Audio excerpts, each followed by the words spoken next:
books too for people? Not yet. Would it mask their IP address so it's not trackable? If you put that in the comments box, we can look at it. All right. Rick. All right. So, first I have an announcement that I wanted to share as well, since I've got all of your attention. In 3 weeks, we're having, every year, at least every year, we try to bring in one outside scholar that's from another university to come speak to us. And we've had some wonderful, exciting people that have come in the past, and their videos are recorded. You can look them up on the media library. We've had people like John Seeley Brown, John Bransford, who wrote How People Learn. Lots of other really great people. Keith Sawyer wrote Group Genius, Simon Hooper from Penn State. We've had some wonderful people come. Some evaluation people as well come and speak to us, like Bob Stake. So anyway, this year we're going to be having Michael Hanifin coming and speaking to us. He's retiring faculty at the University of Georgia. And in the 10-year, we did an analysis of 10 years of people publishing in ETR&D. He was number 2 most highly published person in that journal, and is a former editor of that journal. So he's a really well-known person in the field. So he's going to be here on October 22nd. He's going to present to us as part of this seminar. And then he's also going to participate in the Soup Wednesday afterwards. And a little known fact is that Soup Wednesday was originally Soup Friday, and it was started by Hanifin out of the University of Georgia.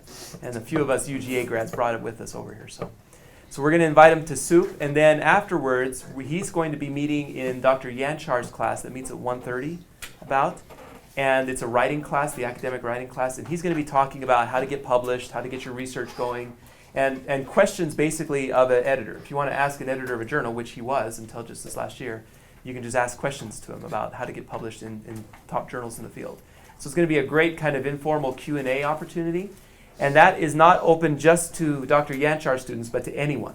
So even though that'll be during Yanchar's class, anybody can come to that. So you might think about clearing your schedule to come. That'll be October 22nd. So that's right here, right? It'll stay right here. So basically, and we're gonna, I think we were able to do the soup here. I can't remember. I'm going to follow up on that. We might have to go downstairs for the soup and then come back up for the thing at 1:30. Is there anything in this room at that time? Actually, no. Now it's coming back to me. There's not until, like, I think that room back there where you guys are at, I think is used at like 2 or something like that. So what we're going to do is, that's right. So we're going to have the soup here, and you can have the soup and then start participating in this conversation with Dr. Hanifin, and then at some point we'll close it off, clean the soup out, and you can keep talking with him if you want to. But there's another class that comes in at 2 o'clock in that back room. So that's what we're doing on October 22nd. And there's other things for the faculty that I think you know about, but we'll email you about that too. So that's coming up. So what we're doing today is our department has some awards that we give out to 3 students every year. And we've been running this for about 5 years. And the names are downstairs. As you walk into the lab, you can see hanging on the wall the names of these people. So this year, the winner of the Outstanding Student Researcher Award is Lisa Halverson. We can go ahead and give her a round of applause. And she'll get a chance to talk to you about her research, but I know she's already been able to publish several things and has other things under review and in process and stuff like that. The winner of our Outstanding Student Project is Daron Oviatt for an evaluation that he did of some work at the Independent Studies, and he's going to talk to us about that too. So, clarification on that: a project can be a measurement project, evaluation project, or a design project. It happens to be an evaluation project this year. And then our last one is our Outstanding Student Teacher, and that goes to Michael Matthews this year for his work working with IP&T 334. So, Michael Matthews. So I'm going to turn the rest of the time over to them. We're going to go Lisa. No, wait a minute. I think we're going Daron, and then Michael, and then Lisa. And they're going to present to you their projects. But then also just keep in mind that all of you are able to be nominated for this kind of work. If you do something, sometimes as faculty, you may do something tremendous, and we may not remember when it comes time for these kind of awards. What I did this last year was I sent out an email saying anyone could self-nominate if they thought they had done a really nice project, or they could nominate a peer if they knew that a peer had done a really nice thing. And then we also nominate among our faculty, but we want to get as many nominations as we can so that we can fully be able to recognize the good work in this department. So look for that email. It usually comes in the spring. And if you've done some good work or know of someone that's done some good work, just let us know. So.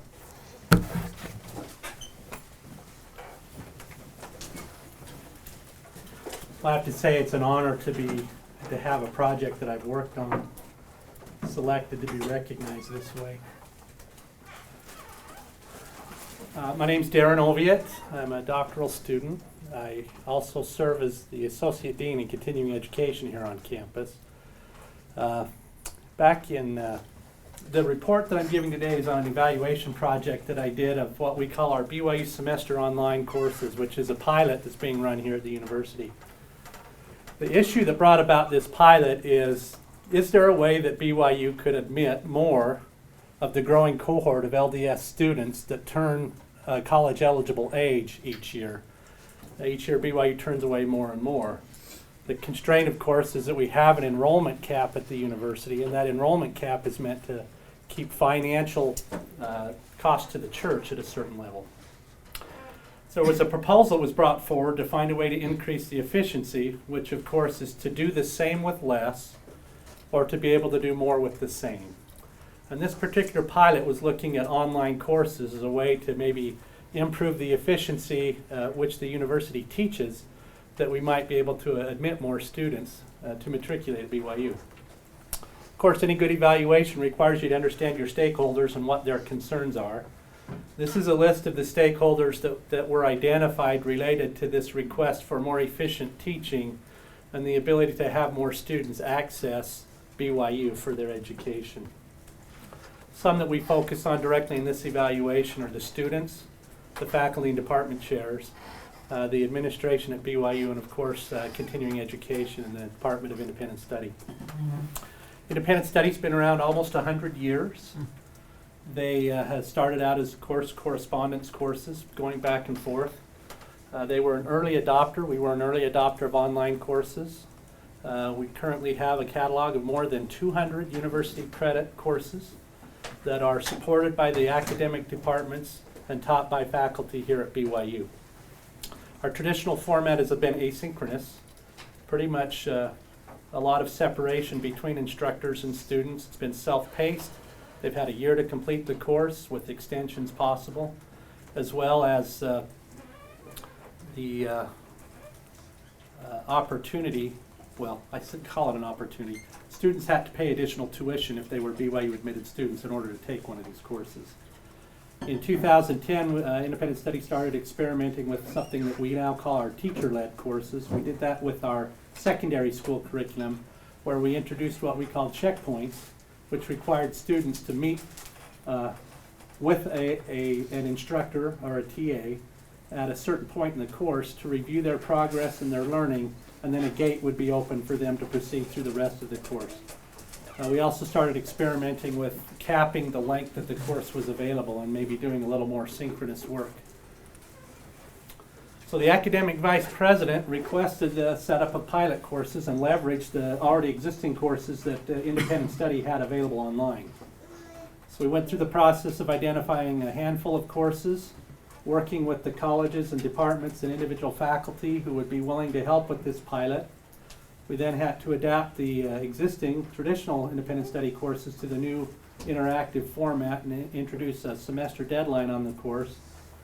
And then 25 to 30 students, depending on the demand for the course, were admitted in each of those. The courses were then taught, and then we did an evaluation of the pilot. The evaluation had two purposes, really. The first was an objectives-oriented evaluation, where there were certain institutional goals for student learning and equivalency that the university was interested in understanding out of this pilot. And the second was what Cito and Harrington called development research. We've heard design-based research. This is a little different. This is more an ongoing individual course development effort to improve courses through what we observe in the evaluation. So the first is a summative evaluation purpose. The second is a formative evaluation purpose. First effort we made was to document these summative evaluation results. And for that, we looked at student learning outcomes, the measures of their experience and satisfaction, and then the equivalence of the results of those two outcomes to what we observed in the same courses in face-to-face settings on campus. And as far as the formative evaluation, we were looking to inform a continuous improvement process that wouldn't just benefit these courses, but could expand throughout everything that was done in independent study in their online learning environment. So we had 4 evaluation questions. To what degree do students taking these online courses achieve desired learning outcomes? To what degree do they achieve the desired measures of student experience and satisfaction? And to what degree is that learning and experience equivalent to what's experienced in face-to-face sections of the same courses on campus? Those were our summative questions, and our formative question is, what instructional design and delivery modifications can be made to better achieve those outcomes and experiences that we could then incorporate into the courses themselves? This was our evaluand. In fall of 2012, we offered 12 of these courses on a pilot.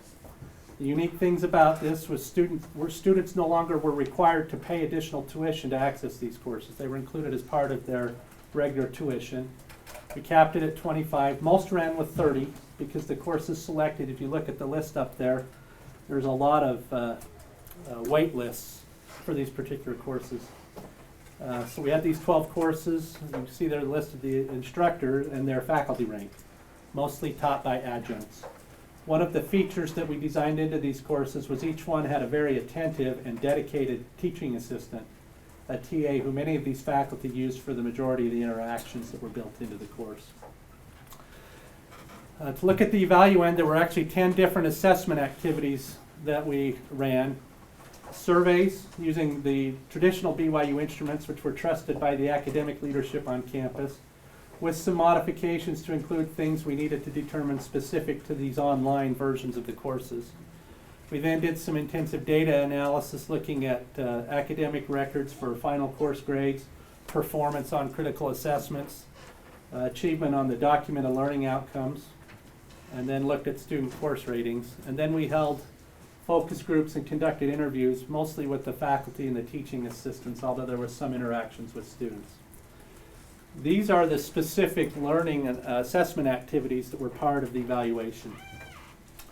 Won't spend a lot of time going through them, but each one of them had a unique methodology and a goal. And the goals were largely measurements of how they did against our objectives, the institutional objectives, as well as how we might use them to improve the courses that were being offered. So we looked at several different features to measure learning outcomes. One was the final letter grade that each student received. The institutional objective that the courses would be successful in helping 85% of the students enrolled in the online courses achieve a final letter grade of C or better. And then we wanted to compare that percentage and the distribution of the final letter grades in the online courses to the sections of the same courses taught face-to-face to determine if there was equivalency. This charts the final letter grades in the 2 different formats. The solid bars are the online courses. The bars with the stripes are the face-to-face. And we ran a Pearson's chi-squared test for independence on these grade distributions. There was a significant difference in how the grades were distributed. So there was a difference in the distribution between the letter grades between the 2 formats. And you can see that where there was a higher percentage of grades, letter A grades, in the face-to-face sections than in the online sections, and the inverse was true. So there were more B's than A's in online and more A's than B's in face-to-face. But the goal was to have 85% of students get a C or better, and in both formats that goal was accomplished.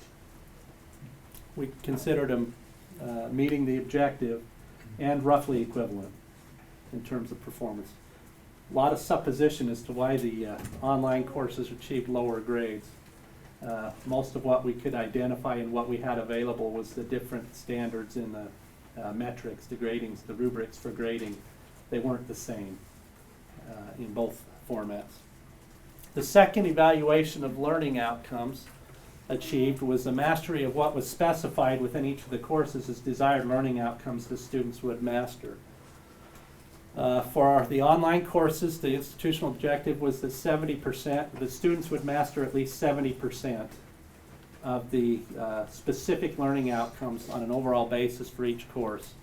And again, that there would be some equivalence to what was mastered in face-to-face. This is kind of a dirty chart, and I apologize, but this is a tool that we use in our Brain Honey LMS system in delivering independent study courses, which allows you to tie learning outcomes to specific learning activities to specific assessments related to each learning outcome. You can't see this, but for NDFS 100, there's a 10.4 learning outcome that has within it 3 specific activities. This one happens to be to describe the fluid needs and recommendations for fluid intake before, during, and after exercise. That's a specific unit learning outcome. You can see the bar on the left, the green and red. That's a visual representation that 30% of the students on this particular assessment item demonstrated mastery of this particular learning outcome. And so there's some formative information there for us in terms of how well the course is achieving that learning outcome. Now, one of the issues is this is a very detailed thing that we use in independent study. I don't know if these exist at this level for face-to-face sections of courses on campus. Our experience with these courses is they didn't. And so the equivalency test became an issue for us in this regard. We set that mastery level at 70%. This is the overall, looking at all the learning outcomes. And 2 of the online courses did not have learning outcomes specified at that level, so we dropped them from this analysis. So of the 10 left, 6 met our institutional objective. 3 were really close, and 1 obviously needs a lot of work. But we considered this being moderately successful at institutional objective. And again, because we didn't have the equivalent to look at for face-to-face, we couldn't do an equivalency assessment of that. The third thing is looking at scores on common critical assessments. The goal for whether it was realistic or not, we'd hoped that the students would all be able to pass the critical assessments in the courses that were online, and then look at common critical assessments shared between face-to-face and online sections to see if students performed equivalently. There's only one course that we were able to identify that had common critical assessments for all face-to-face sections and the online version. I don't know if you've looked at sections of particularly GE courses, but even on campus, the assessments aren't common between the different sections of that same course. But Math 110 provided the opportunity for us to look at this comparatively. Again, the solid bars are the online, the bars with stripes are the face-to-face. Overall, there were a couple of exams where the online students performed better, and a few where they didn't. So there's obvious room for improvement here. Roughly equivalent, but in both sections, online and face-to-face, there's a need for improvement in this particular course. We then looked at student experience. One of the interesting things, if you look at literature on student experience, they talk about students' perception of learning as evidence of learning. And there's a pattern in there where they regularly always rate their experience with the faculty lower than a face-to-face section, of course, which makes sense because of the distance. But they always seem to rate the course as equivalent in terms of their overall course satisfaction, which is our observation is that they value, at least in one course setting, maybe not their entire matriculation, the convenience factors of the online format compared to the access to caring faculty. Just skip through some of these. I want to get to our findings. The courses met most objectives for student learning and equivalence. Our developmental research, we identified these areas where we really needed to improve the courses. Improve communication, structure, improve training, find ways to get a little more instructor presence in the courses through interactive opportunities, and then make the course more customized. This is one thing that one of the TAs introduced between winter semester 2013 and fall semester 2013. He actually put in to the syllabus and in an email that went to the students that enrolled, if you're going to do well in this course, this is what you need to do. Laid it out very clearly and then pointed out some of you aren't going to do well. You might want to think about that. He then spent a lot of work on some formative assessments, practice exams and things like that. And the performance in these courses was just, it was miraculous. How much it changed to setting the proper expectations and giving them some practice. Just an epilogue, the courses continue. We're still running the pilot. We now have this semester 17 sections. That's 15 different courses, 17 sections of more than 500 students. And this coming winter, the university's taking these evaluations, which have run every semester. They're taking it and making a determination about whether this will continue to be part of BYU's curriculum or they'll stop. So we're grateful that this evaluation's been able to provide that kind of information. The university's seeing things with it that look like they're promising, but there's still a lot more work to do to improve the courses as we move forward. Thank you.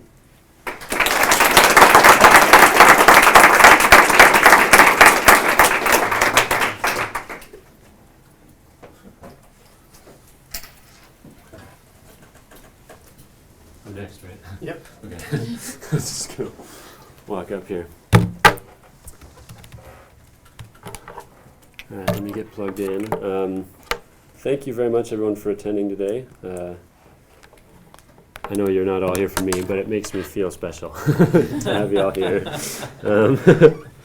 So let's get plugged in here.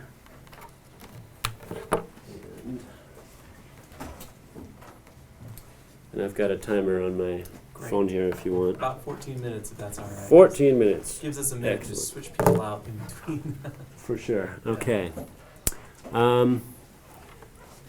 So I have been very blessed to have teaching experience during my time in the IP&T department. When I first joined and heard that I was going to be allowed to teach a class, I was like, this is fantastic. I would love that. I want to work in higher education in the future, and so this has been professionally a great thing for me to do to get the experience on my CV.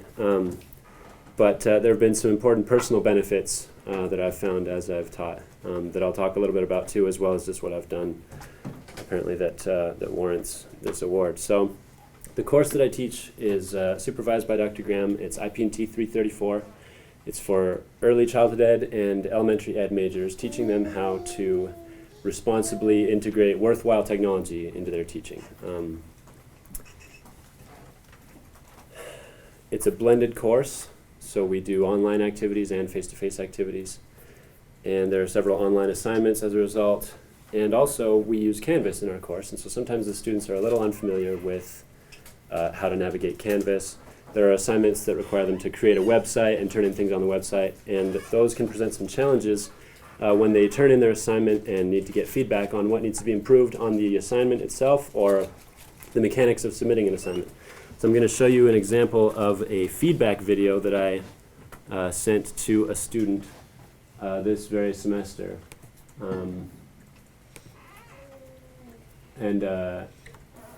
Well, you'll see why it's fun in a second here. Oh. Hey Nicolette, so here's how you find the text entry box. You This come is the into course in Canvas.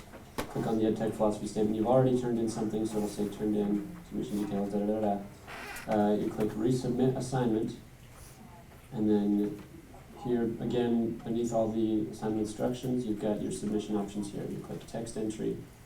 Then you would go and get your pages document and paste in all the text here, and then hit submit. So pretty simple. It was a great picture of me. Just ignore that part. Enjoyed that. It was worth the price right there. Good luck turning things in, and like I said, you won't lose any points for this delay. So we'll see it. What happened was she turned in a file type that wasn't working in Canvas, and so I had to give her instructions on how to resubmit. We had that unfortunate, let's see if we can get that as the freeze frame here. There we go. This is why I won the award. No, I'm teasing. No, I've taught this course for about 2 years now, and Jared Borup, who used to be in this department, did a study actually on different feedback types in conjunction with Dr. West and a few other students. And students reported really liking this combo feedback of the screencast of what needs to happen on the computer, and also the personal touch at the end there with the webcam up. That was an unfortunate mistake. There's a very good reason why that happened. That doesn't happen in all my videos. But that kind of feedback video is fun for me to make. I have older brothers who make movies. They do Lego movies or wedding videos on the side. So this is my way of making videos. It's kind of a personal touch for me. But it's pedagogically sound. It's good to show them exactly what needs to happen. They're seeing the work while they're hearing my guidance, and then we get the personal touch at the end. We have a bit of time, so I'd like to show you how you can make a video like that. This will work on most relatively current Macs, so if you want to try this on your Macs while we're doing this, go ahead. You have to be in QuickTime Player to make a screen recording, and in QuickTime Player, there's a file option here for new screen recording. It's showing up on my other screen, so I'll just pull it over. This little window comes up, but before we set that up, we also need to open up what's called Photo Booth on the computer so that you get the personal touch. The webcam turns on. There we are. Let's turn that away so we don't get the super meta thing going on. Anyway, so with the photo booth, the webcam running in the background, then you... Oh, and let's open up a pretend window here. It's like a metaphor for eternity. Back and forth, reflective. That wasn't my intention, but I'm glad you saw that. So education for eternity. There we go. Thank you. So we've got QuickTime Player open here, and you can follow along if you're trying to do this. We've got the screen recording. We've got the environment where you're going to be demonstrating the task, and you've got the webcam open in the background. Whatever I was doing when I changed the focus to this app, that picture is going to be remembered. And so if I was doing this, then it's going to remember that. But we'll hit the screen recording button here, hit record. Click to record the full screen. I'm going to do that. And then I will go to YouTube and hope there's nothing bad on the home page. And then... You live dangerously. Yeah, I know. And then I'll go over to Photo Booth, and my webcam will turn back on, and here I am talking. Yay! And then we hit the stop button up here in the menu bar. Now we've created a video, 20 seconds, that shows... Oh, and my audio through the microphone. And hope there's nothing bad on the home page. And extra mileage out of the jokes, you see. Yeah. And then I'll go over to Photo Booth, and my webcam will turn back on, and here I am talking. Yay! And then we hit the stop button up. Okay, so if you want to do these kinds of things, if you have the chance, I don't just use this for giving feedback to students. I supervise other teachers, and so when we talk about how to add students to your section of the course, I went through and showed them how to get the email addresses of the students out of Learning Suite and how to paste it into Canvas and all that stuff. People have really enjoyed these video feedback videos. So that was one thing that I thought would be fun to show, and to show you how to make it. Like I said, it's been fun for me because you have to put a little bit of thought into how you make these videos. The lighting, you don't want to look like, I tell my students this, you don't want to look like you're telling a ghost story if you're in a darkened room and the only light is coming from your laptop screen. So anyway, that's just a fun example there.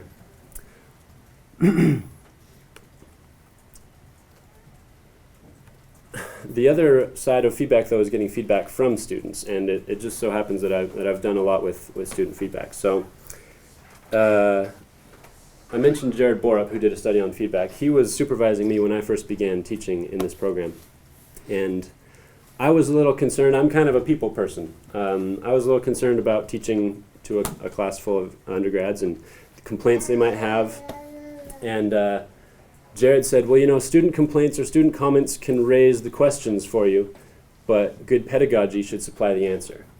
And I thought that was very insightful of him to say that. That helped me realize that I have a defense if I felt I was ever being attacked. So I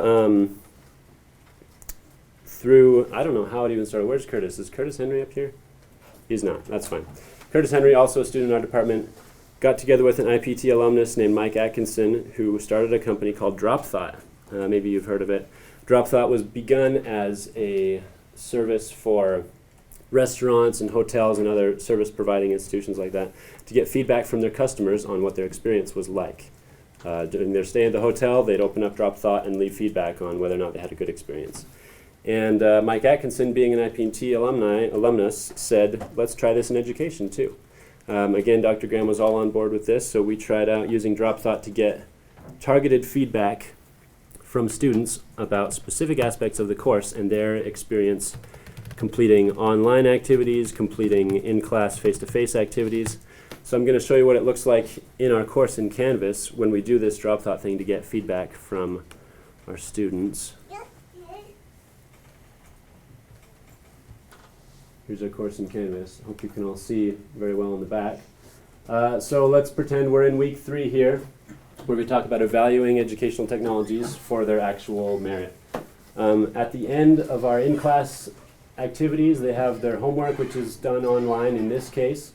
And at the end, we also have this drop thought re-evaluations. I'm going to go to student view so you can see what it looks like for a student to drop a thought. Student comes down to week 3, clicks on the drop thought re-evaluations.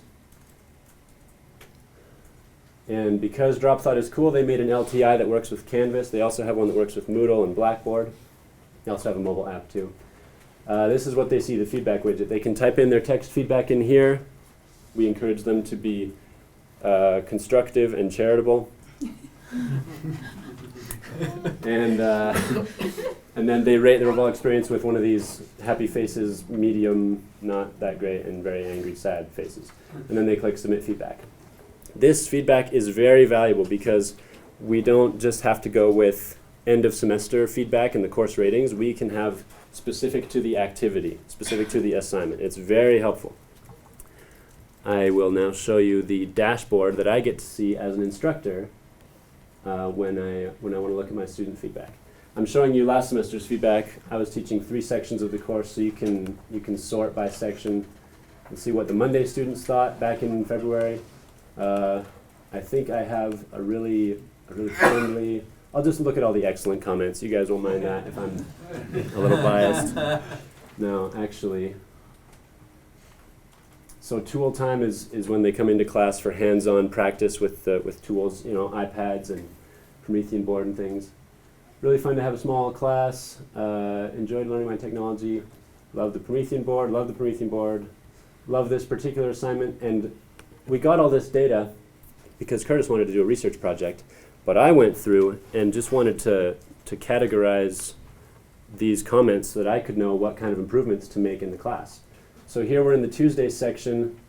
The final class, I've copied all the comments from the whole semester through drop thought. And I've categorized them all in a way that will help me improve the course. So in the last class period, we went through step by step how to add some Google Docs that all the students had contributed to. And we made those Google Docs accessible on everyone's individual websites. We were all sharing all our resources, and we called it Learn from Classmates. So we have a student saying, I like that we walked through the steps to embed a Google Doc. We did it step by step because past feedback had shown that I was maybe moving a little too fast. So here's a good one. This is one of my favorite ones.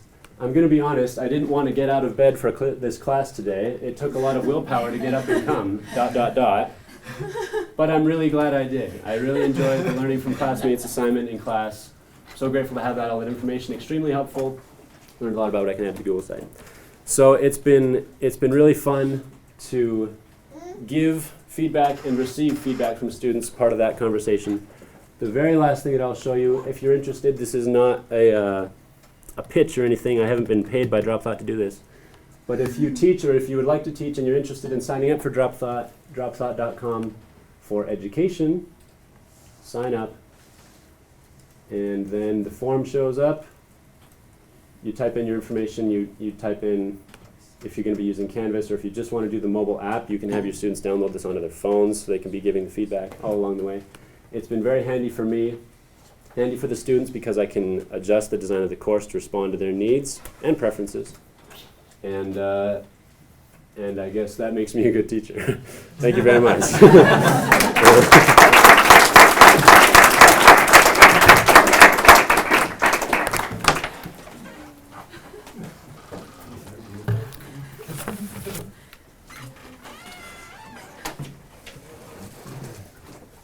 Well, it is an honor to have this research recognized, but I think perhaps of all 3 awards, this one is one that is especially shared by others.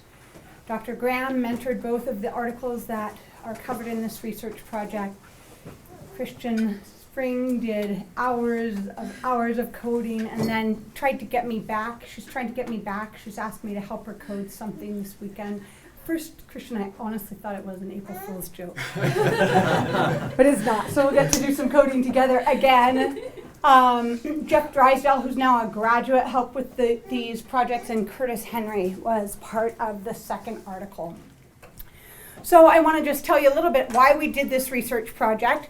Oh, and actually, I'll just hand these out. I'm going to be talking about 2 articles, and a third one I won't talk about, but which Jeff Drysdale did and which covered some of the same themes, so it's mentioned in this handout as well. So why did we do this research? Then try to talk briefly about the 2 different articles and come to some conclusions. There's not enough time to spend on the details.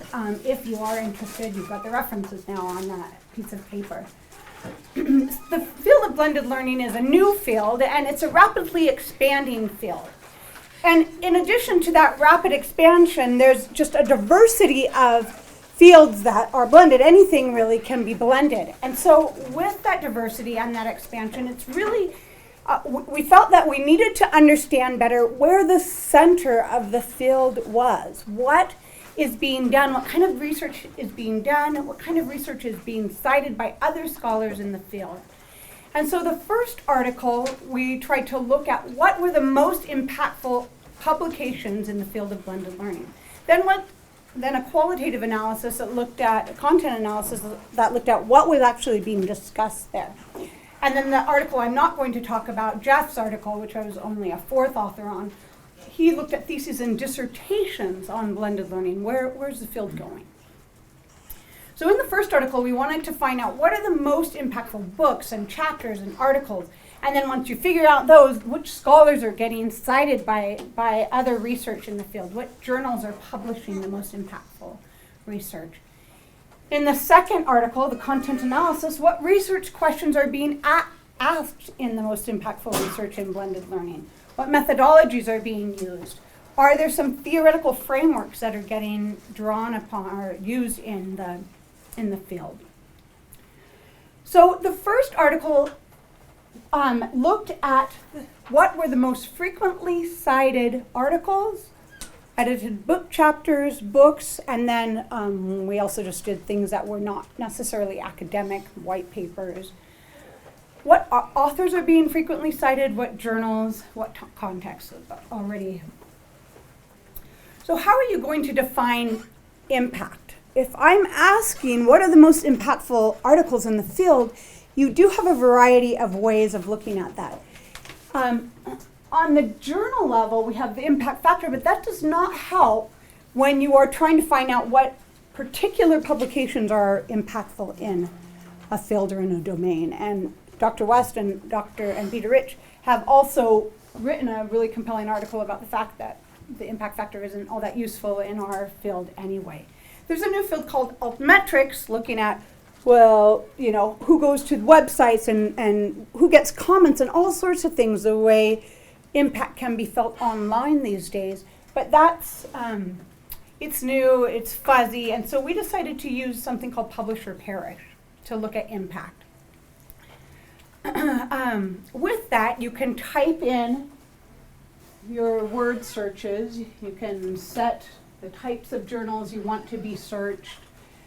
You can also be, I mean, if you want to see, if you have some publications and want to see how frequently you're getting cited, you can also use that to look up you. But we were using these fields with typing in phrases.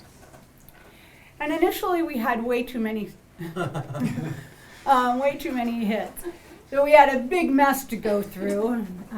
Jeff Drysdale spent a lot of time trying to clean things out for us. We decided to stick with English. We don't know Chinese. Our Spanish isn't good enough.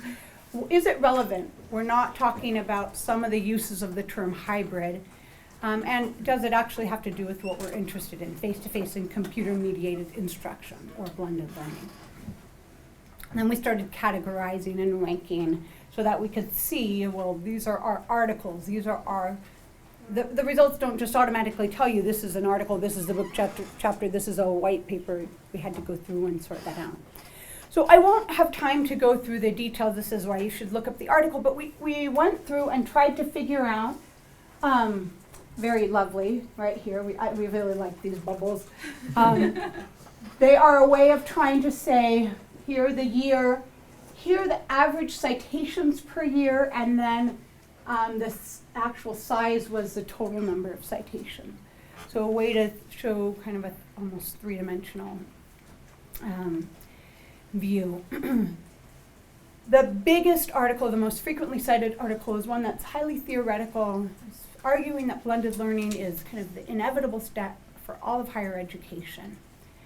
You can see that there's kind of a seminal period in the highly impactful articles on blended learning, and they do a lot to talk about vision, the definition of blended learning.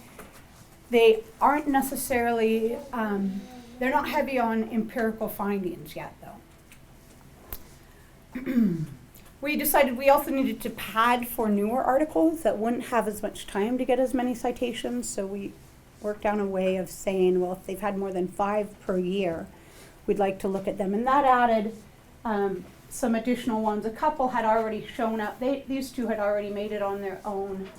But the rest, with the padding, we felt that they should be noted as well.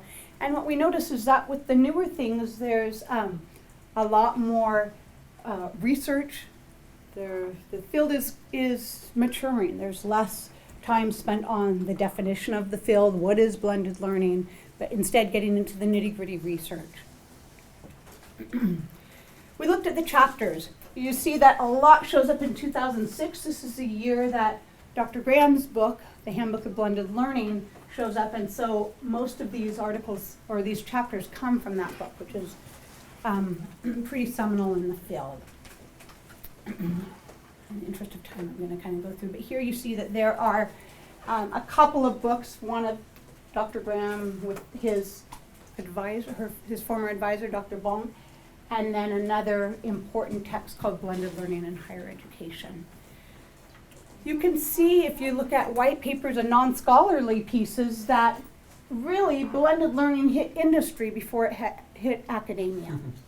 And so the dates are earlier in terms of impactful research, or not necessarily research, impactful writing. We figured out, we kind of had a complicated way of trying to give author points for the number of total citations, and then dividing that by the number of total works. Dr. Graham, for example, had 5 different articles or publications, and so we took his total points and divided it by 5 to see kind of an average of how many citations per publication. One thing that was interesting is that the journals that are discussed as being kind of seminal to the field of distance education are not the same journals that are publishing the most impactful blended learning research. And that's interesting, that instead they're going to, they're bringing in some other journals, but these, let's see, I don't even know if any of these are the ones that have been mentioned in some of the articles that say these are the seminal works in distance ed. Trying to rush too fast, I know, but we saw that there was most of the top cited publications were coming out of higher education. Very little came out of K-12, although we think that will change as time goes on, as more blending happens in the K-12 realm. Then we started looking at the methodological trends, the topical trends.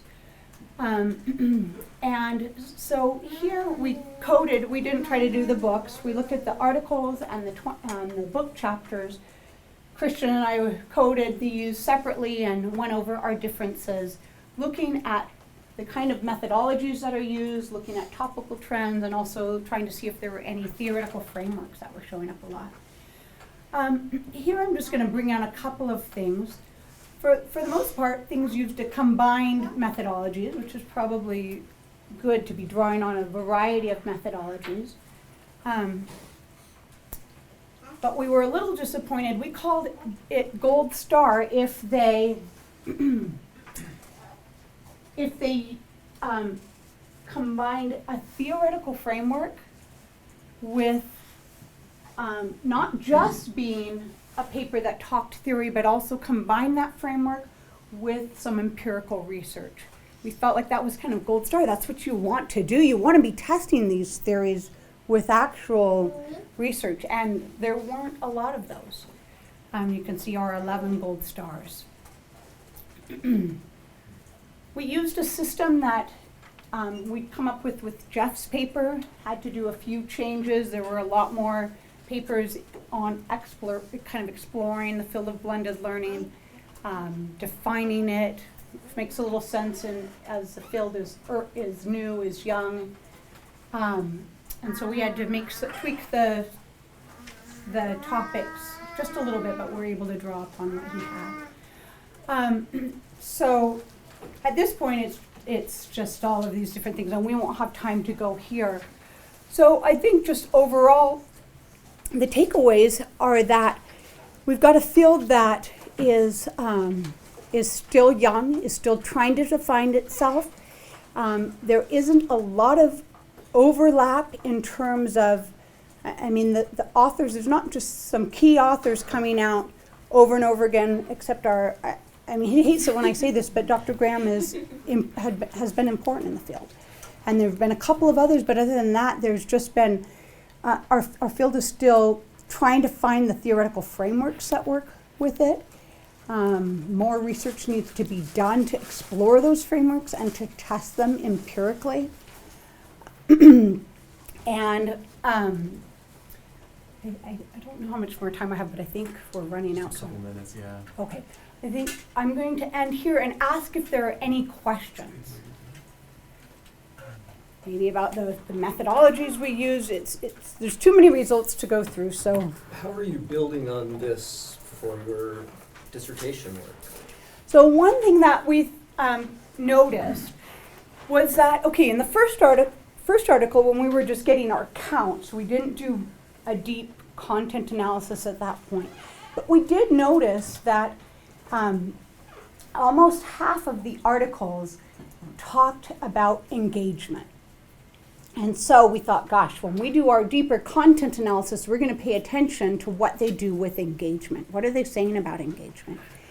What was interesting is that, and we even said something in our conclusion, there's a lot of attention to engagement. But what we found later when we did the deeper analysis was, although about half of the articles discuss engagement, it's kind of a catchphrase in education these days, so they bring it up, of course. Only 4 out of those 85 articles had engagement be a solid research question. So it's a catchphrase, and very often it's nothing more. And so my dissertation is looking at engagement, working with Curtis Henry to do a literature review of the kind of ways engagement is being measured. And I'm developing an instrument to measure engagement in blended courses.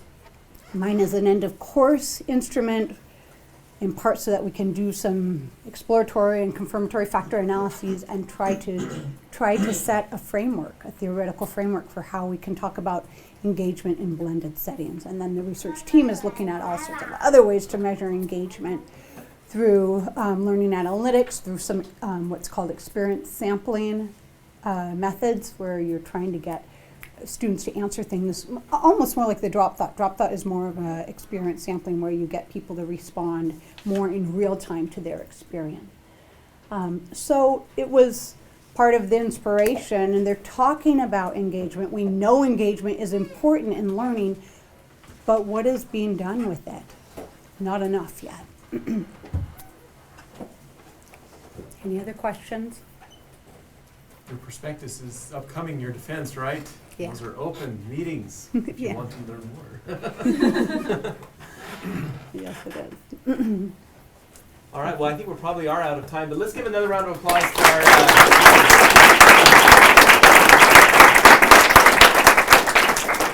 And I think, Lisa, I don't know if you mentioned, but where are this research published that you did here? It says on the handout, What does it say on the the first handout? article was published in Distance Education and the second in the Internet and Higher Education. These are both pretty hefty articles, and so We in part had to go with journals that allowed for longer word limits. Word link, but they're both really great journals. So, thank you for coming.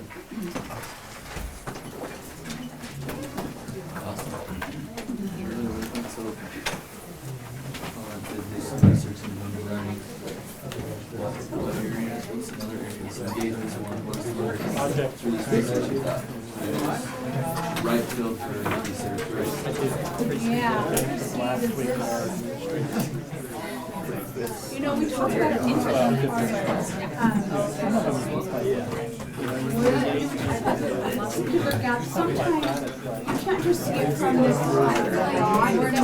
Looked at it. Maybe certain things. I've never had this happen before. So Is this a Steve